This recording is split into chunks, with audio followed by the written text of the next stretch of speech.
France. The name conjures images of towering castles, grand palaces, and bustling cities. It speaks of art, fashion, and cuisine, but behind this modern facade lies a history as rich and complex as any tapestry. From prehistoric settlements to global superpowers, France has seen it all. This is the story of that journey. A tale of triumphs and tragedies, of revolutions and renaissances, a story that continues to unfold even today. We begin our journey in a time before written history. Imagine a land populated by hunter-gatherers, living in harmony with nature. These were the first inhabitants of France, their stories lost to the mists of time. But as the centuries passed, new arrivals brought with them new ways of life. The Celts, arriving in the Iron Age, established a vibrant culture. They're ill felt today in the names of places and the echoes of ancient legends. This is just the beginning. Our journey will take us through the rise and fall of empires, the clash of swords on battlefields, and the birth of new ideas that would change the world. We will meet kings and queens, revolutionaries and artists and thinkers who have all shaped the destiny of this remarkable nation. So let us turn the page and begin our exploration of the fascinating history of France. Long before the Romans, before the Gauls, even before recorded history, the land we now call France was already inhabited. These early settlers, living in the Neolithic period, were hunter-gatherers, relying on the bounty of the land for survival. They left behind traces of their existence in the form of cave paintings found in Lascaux, showcasing an early mastery of art and spirituality. Around the 7th century BC, a new group of people arrived, the Celts. These skilled warriors and art organized in tribes brought with them new technologies, including ironworking. They established settlements throughout the region, their culture influencing everything from language to art. The Gauls, as the Romans would later call them, were a diverse group, but they shared a common language and a rich mythology that celebrated bravery and skill in battle. Life for these early inhabitants revolved around the seasons, the land providing sustenance and the changing weather dictating their rhythms of life.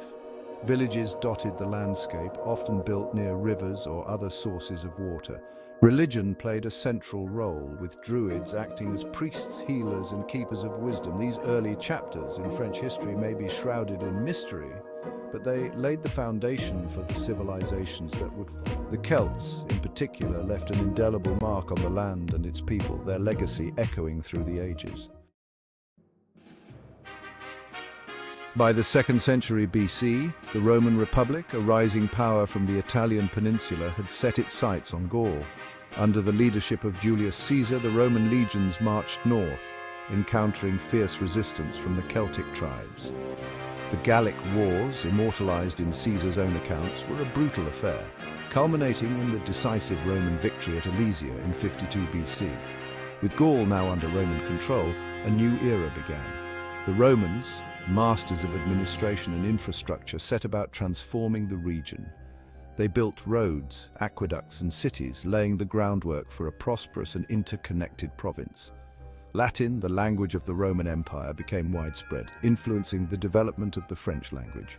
Roman culture, with its emphasis on law, order, and entertainment, permeated Gallic society.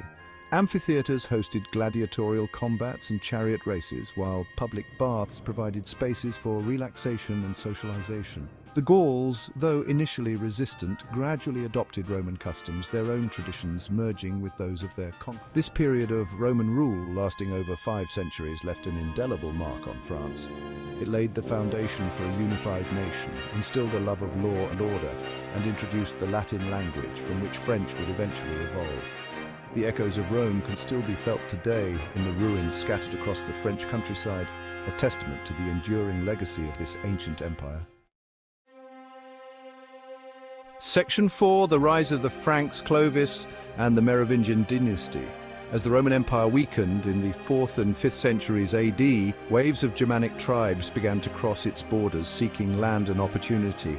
Among them were the Franks, a powerful group who would have a profound impact on the future of Gaul. Their leader, Clovis, a cunning and ambitious warrior, united the Frankish tribes and led them to victory against the Romans and other Germanic rivals. In 481 AD, Clovis established the Merovingian dynasty, named after his legendary ancestor, Merovech. This marked a turning point in French history as the former Roman province began to transform into a new kingdom.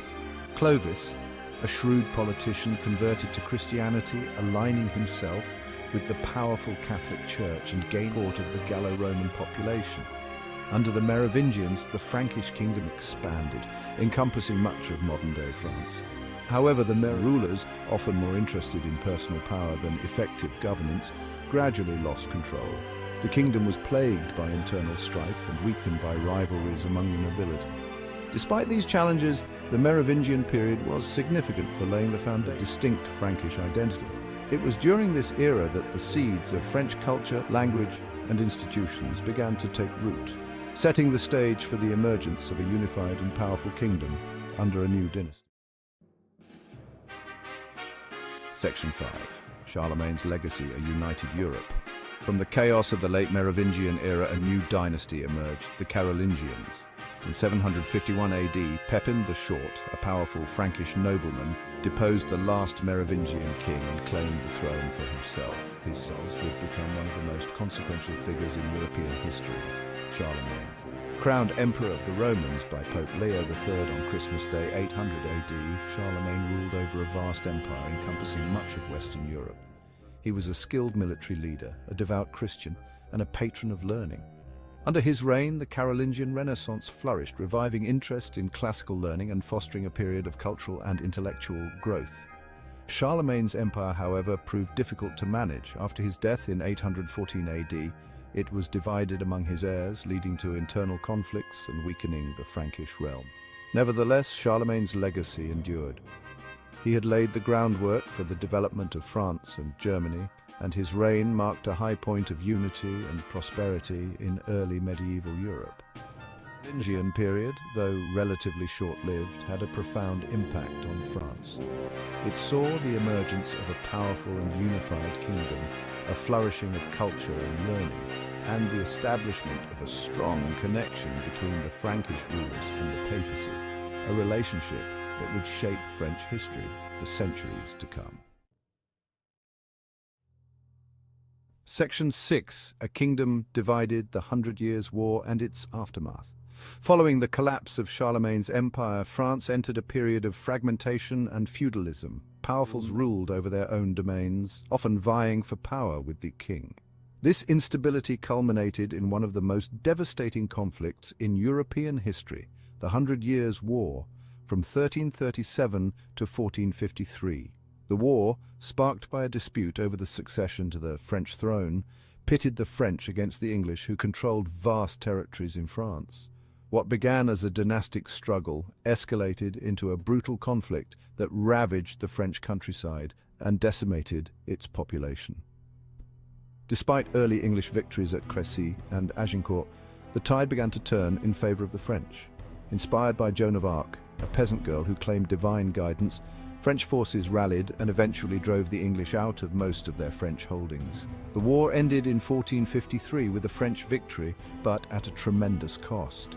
The 100 Years' War had a profound impact on France. It fostered a sense of national identity, strengthened the French monarchy, and led to significant military and technological innovation. However, it also left the country devastated, its economy in ruins and its people traumatized by decades of conflict.